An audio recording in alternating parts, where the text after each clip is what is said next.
Okay, we are back. Sorry for as we were having a connection problem. We changed the connection, so we are now back. I hope it will be better now. If you could please confirm that the connection is better. So now I was talking. So we were talking about new technologies, but we are now in 1985. Yes. Yes. But it's alright. New technology is very good, but it's not working. It always happens. Right time. It's so new that no, it's always a part of the experience. No, I just wanted to comment about what Francesco was saying, that I think the importance of new technologies is not only for the public space, but even like in the scale of a building. You know, like how everything, I mean, could be now directly influenced from the way we are organized within the society and directly to the physical space, and that's, I think, great and interesting, and to develop in many different ways, and that's what we're trying to do here. And let's say this participation process hopefully will go further after we're away. Well, Hamar, that's critical. It is about setting the guidelines for the future developments of happenings, people taking part, the administration to keep on managing and providing an effort to keep on going and making that place something very interesting. It's not only the city that has to do that; it's also the residents and the people visiting the city. So it's a kind of multiple task. And Andres, what can you tell us about next week? Oh, Hamar. I'm sure a lot of people are curious. Me included. This question for me. Well, I've been working with Moki Ryan for a couple of weeks. Yes. We have a few sessions online working with Skype, and we have agreed to make something kind of articulated or coordinated, which is related to integrate the square as a space of integration and accessibility for everyone.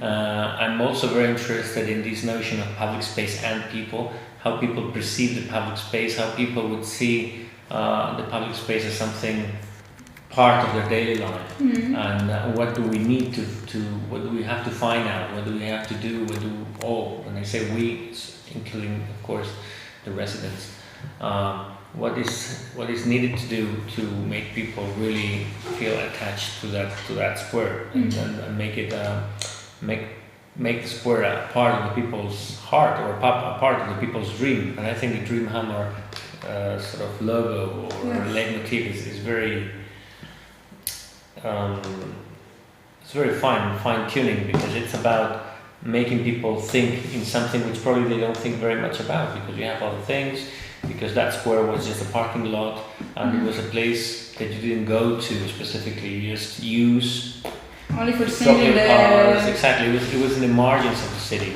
So it is about turning the square to be the center of the city, or at least a central reference, not only for the city, also for people living in the surroundings of the city, and also for people living in other parts of the city. And I think this is one of the big aims of the project.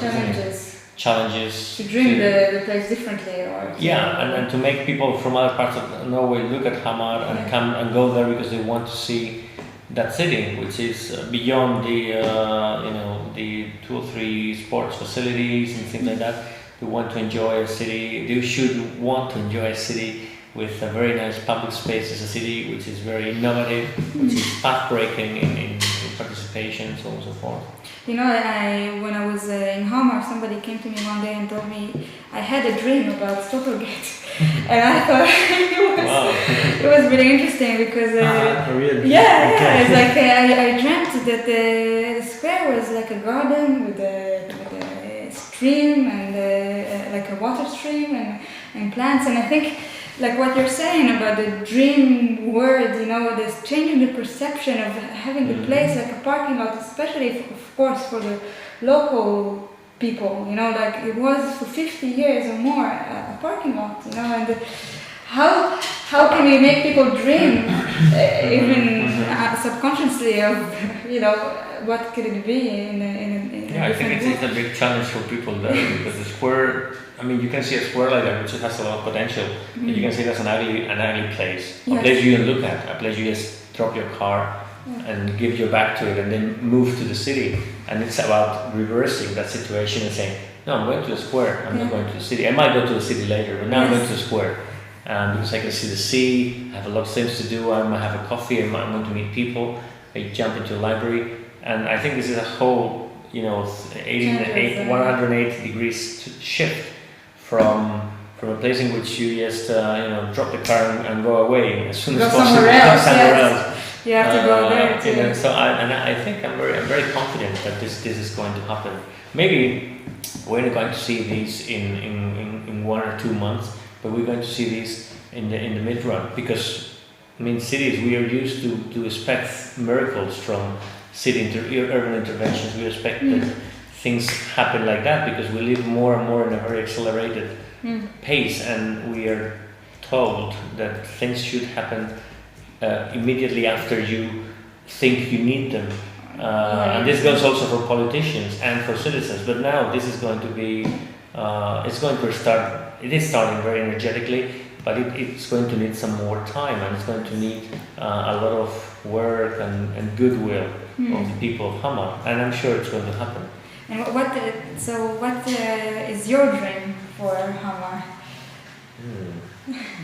Well, my dream is first to land, to go there, to see it, and to I guess my dream would be would happen when I'm in the square with the people in the workshop, and then I understand what is their dreams. And my dream would be probably to have their dreams fulfilled. Very good answer. Very good answer. Yes. No, I wanted to. I think there's, even if we are working a lot on the Dream Hammer right now there are a lot of things coming out, some reflection. And for instance, you were talking about how to change the perception of this square. It could look like a very easy thing because let's change the perception of citizens.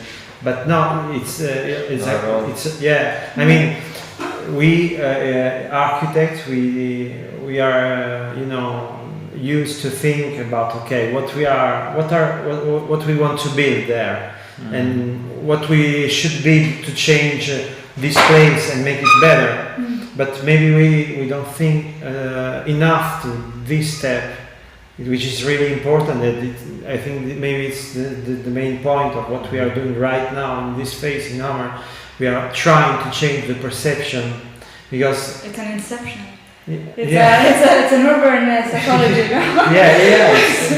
I know. It's like that's why I like the word immaterial. It's very not real. Maybe I don't know, but at the same time, it needs a lot of energy.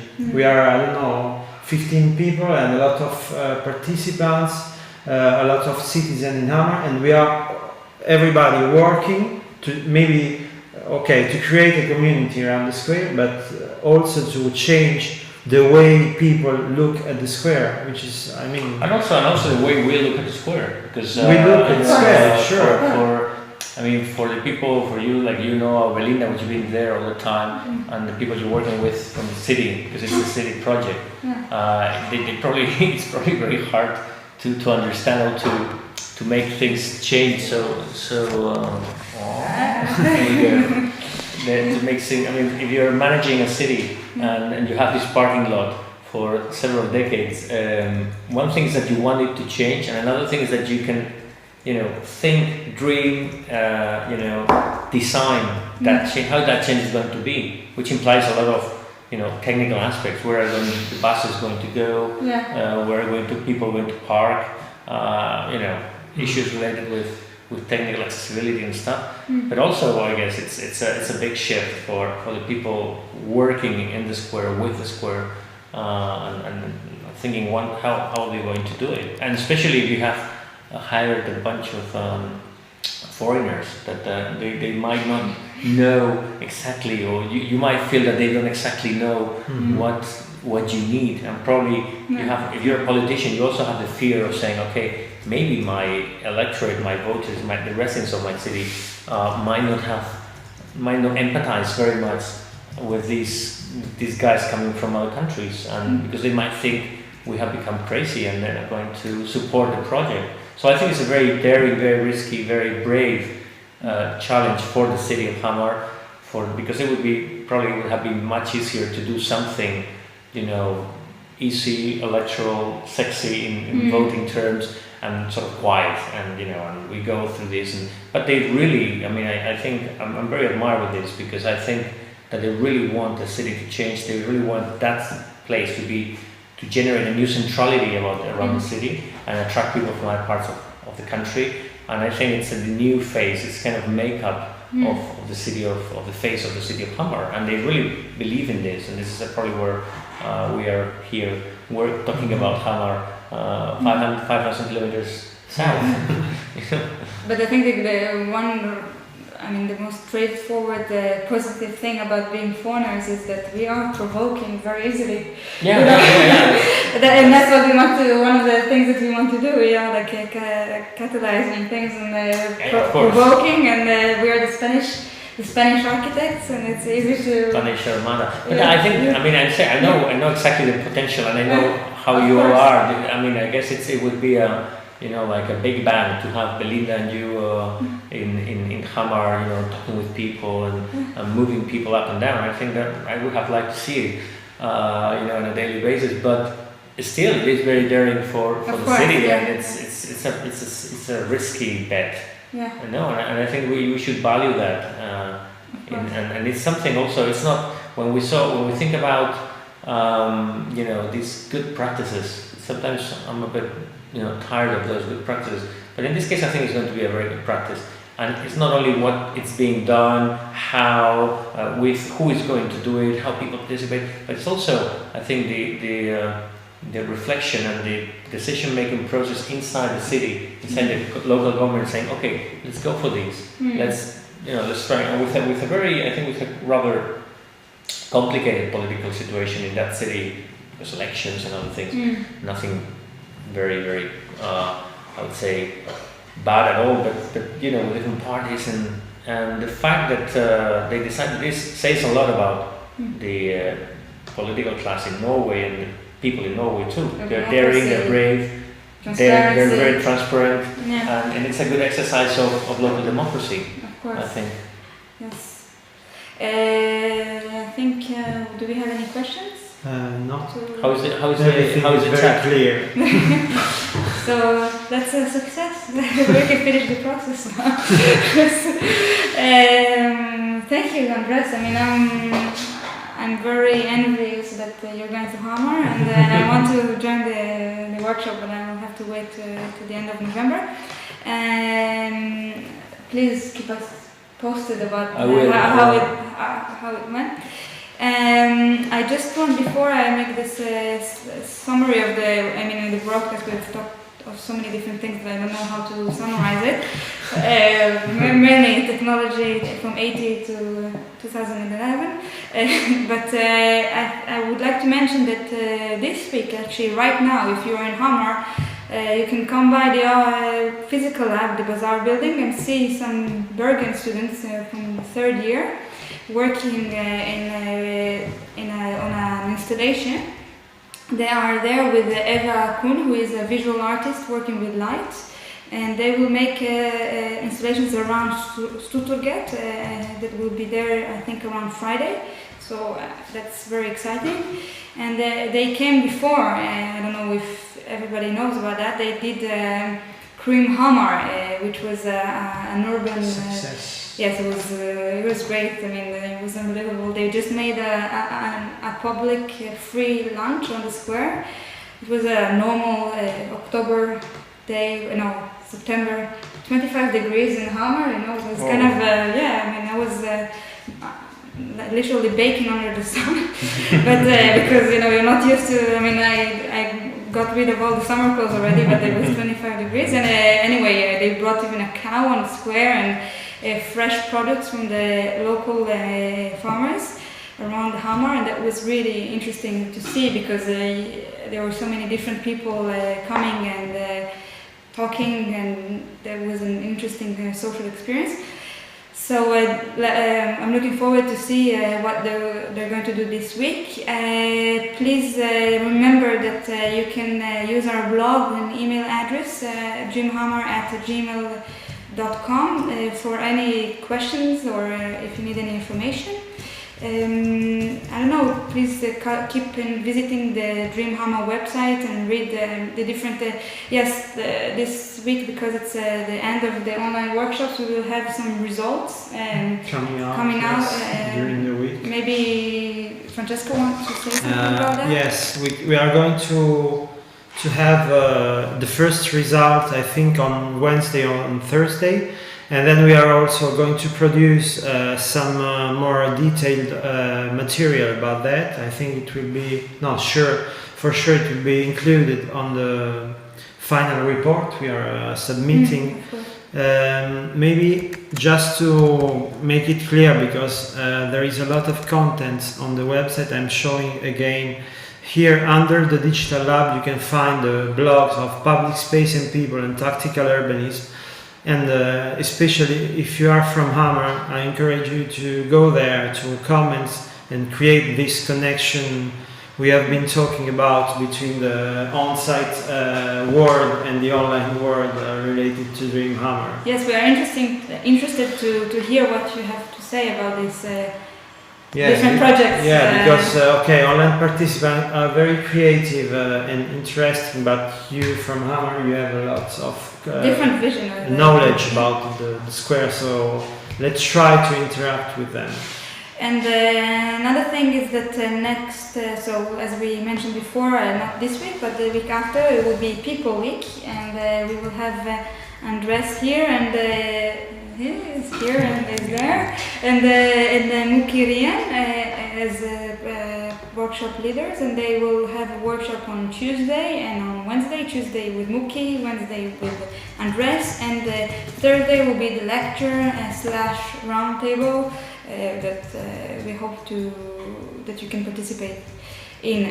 Another thing is that this coming Saturday, the 5th of November, from 11 in the morning until 3 the afternoon, there will be a farmer's market on the Stulturget with a seasonal fresh produce directly from the farms. So you're not going to be there yet, unfortunately, but ask Belinda to maybe get you some cheese. It's really, really good. And I think that's it. The next Hamar experience will be from Hamar, and maybe with Andres if he's. You will be there on Monday already? No, Tuesday. No, Tuesday. So we'll have maybe with Muki. Yes, maybe. And thank you for all the followers today. I don't know if maybe there's questions or... No question. Thank you, Marisa, for coordinating the chat. Thank you. Your day off, thank you. Yes. Thank you very much to you, and also, again, you already reminded, but if you have any question, really don't hesitate to write us at dreamhammer@gmail.com. We will be glad to answer you and to help you if you want to collaborate with us. Thank you very much. Thank you, Andres. Thank you very much for Bye-bye. inviting me to this session. Hamar.